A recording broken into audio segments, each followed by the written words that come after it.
Tout d'abord, je voudrais souhaiter le bienvenue à toute la délégation de l'USM Alger ici à Dar es Salaam, en nous souhaitant un bon séjour.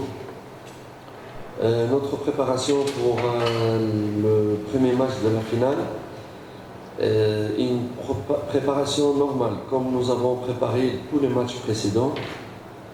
Elle était un peu plus particulière parce que nous revenons de très longs voyages, très fatigants. Elle était en 2-3 étapes, ou 3 principes, à savoir le premier, c'était la récupération, les soins, la relaxation pour éliminer au maximum la fatigue.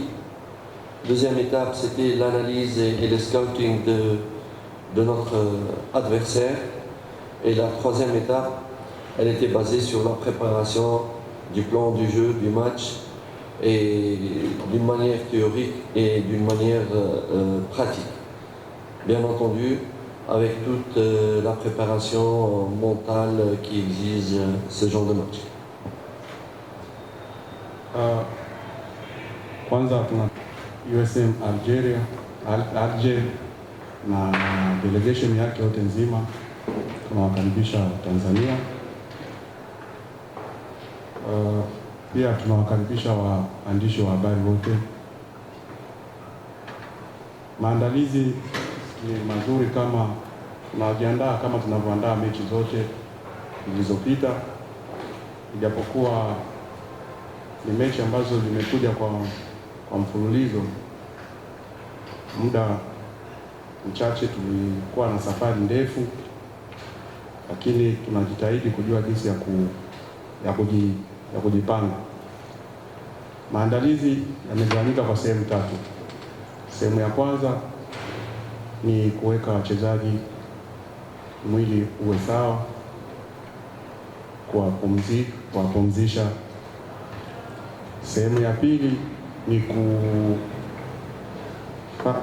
kuangalia video ya mpinzani anapocheza na kuwaweka wachezaji kwa pamoja, waangalie, wajue namna ya kukabiliana na mpinzani.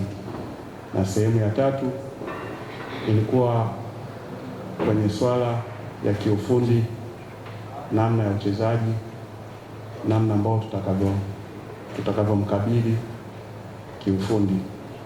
Hivyo ndo tulivyopanga kwa maandalizi ya mechi hii. Thank you.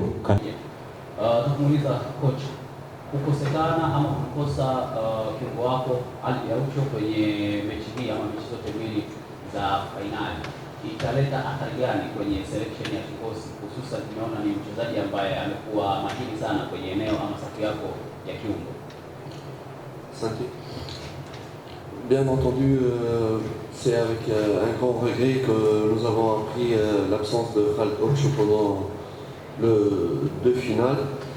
Nous avons tous été atteints, vu l'importance de Aucho dans notre équipe, au niveau de son expérience et de ses compétences. Dans le football, c'est arrivé avant dans toutes les équipes.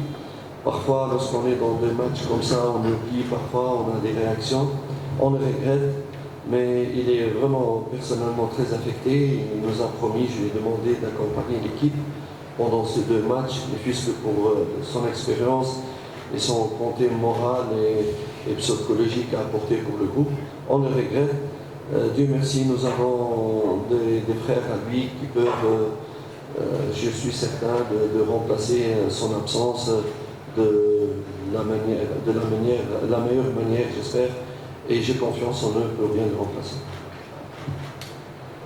Kutokuwepo kwa Aucho, une finale, on a besoin de ses meilleurs éléments. Un bon gardien, un bon défenseur, un bon numéro 9. Est-ce que pour ces matchs contre l'USM, vous aurez grandement besoin de votre numéro 9, Fiston Kalala Mayele?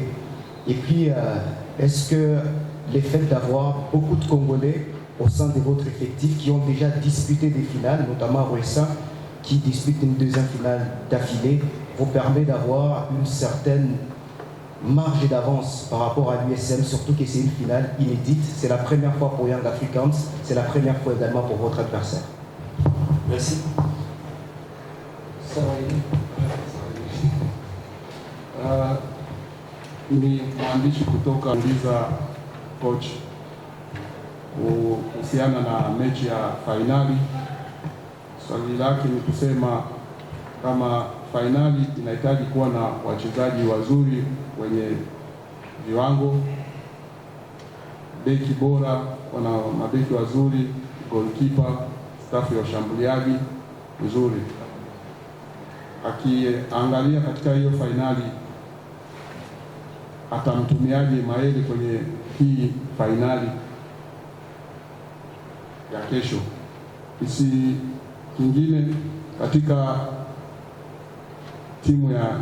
timu yake ana wachezaji wengi wa Kikongomani ambao pia wana experience ya mashindano haya, wamecheza fainali, akiwemo Kisinda ambaye itakuwa fainali yake ya pili. Hilo linaweza likawa advantage kwake kuwa na wachezaji ambao tayari wameshacheza fainali hizi, tofauti na timu hiyo ya FC Alger. Ama kwa upande wake anajipangaje na hilo?